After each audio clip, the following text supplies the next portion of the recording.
नमस्कार दोस्तों, स्वागत है आप सभी का सेठ जी के प्रोग्राम में। आज हम बात करेंगे डीआरडीओ ने जो यूवी ब्लास्टर नामक एक यंत्र बनाया है उसके बारे में हम बात करेंगे।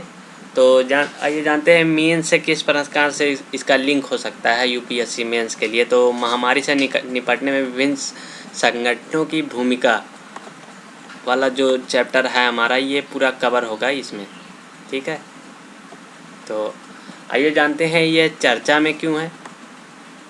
तो रक्षा अनुसंधान एवं विकास संगठन, यानी जिसे डीआरडीओ बोलते हैं, डीआरडीओ का पूरा नाम defence research and development organisation है, ने अधिक संक्रमण वाले क्षेत्रों के त्वरित एवं रसायन मुक्त कीटाणु शोधन के लिए अल्ट्रावायलेट डिसइंफेक्शन टावर का विकास किया है।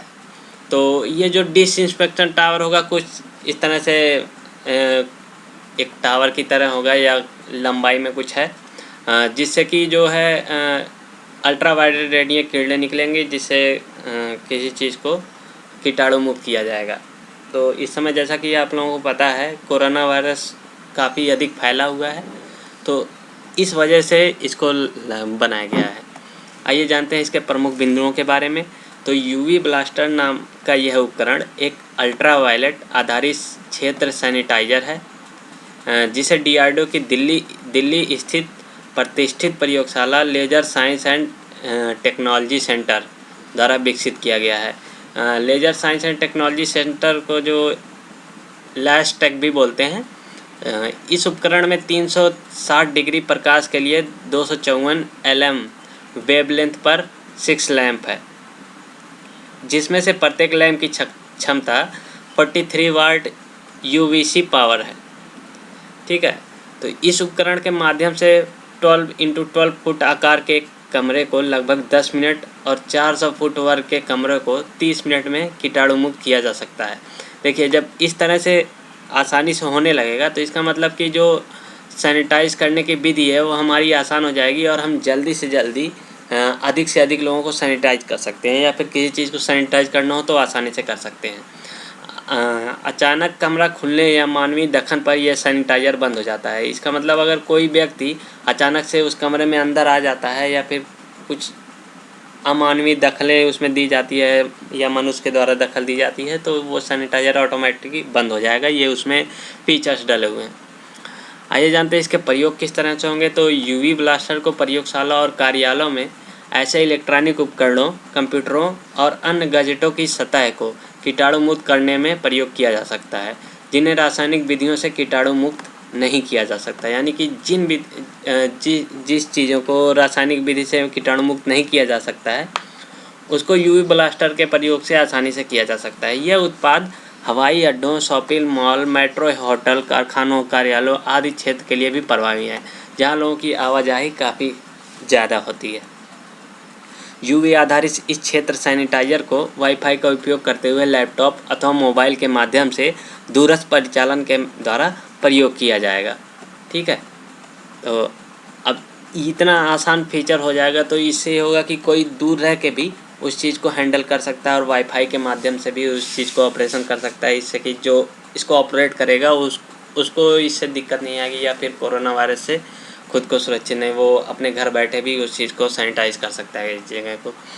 तो कोविड-10 से लड़ने में डीआरडीओ की भूमिका की बात करें अगर हम, तो डीआरडीओ की स्थापना वर्ष 1958 में रक्षा विज्ञान संगठन के साथ भारतीय सेना के तकनीक विकास प्रतिष्ठान और तकनीक विकास एवं उत्पादन निदेशालय के संयोजन के माध्यम से किया गया था। डीआरडीओ रक्षा मंत्रालय के रक्षा अनुसंधान और विकास विभाग के तहत काम करता है। डीआरडीओ रक्षा प्रणालियों के डिजाइन एवं विकास के साथ साथ तीनों रक्षा सेवाओं की आवश्यकताओं के अनुरूप विश्व स्तर की हथियार प्रणाली एवं उपकरणों के उत्पादन में आत्मनिर्भरता बढ़ाने की दिशा में काम कर रहा है।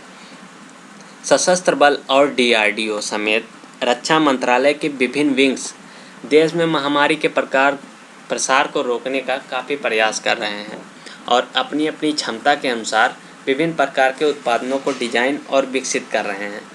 डीआरडीओ ने महामारी से निपटने के लिए कई उत्पाद विकसित किए हैं, जिसमें ventilator, personal protective equipment, personal protective equipment एक तरह, अगर आप इसको शॉर्ट में जानना चाहें तो जो खुद को बचाने के लिए हम मास्क लगाते हैं या फिर कोई स्पेशल कपड़े पहनते हैं, तो वो सब पर्सनल प्रोटेक्टिव इक्विपमेंट के अंतर्गत आते हैं।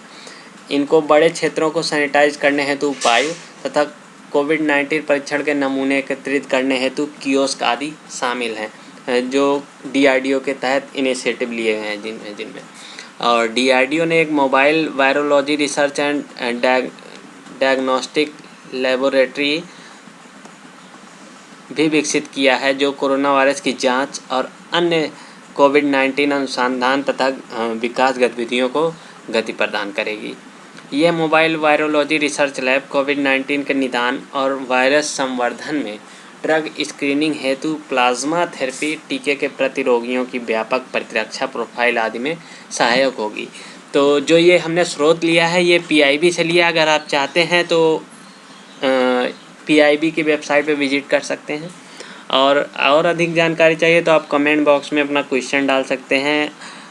आशा होगी कि आप लोगों को ये वीडियो पसंद आया होगा। Thank you so much.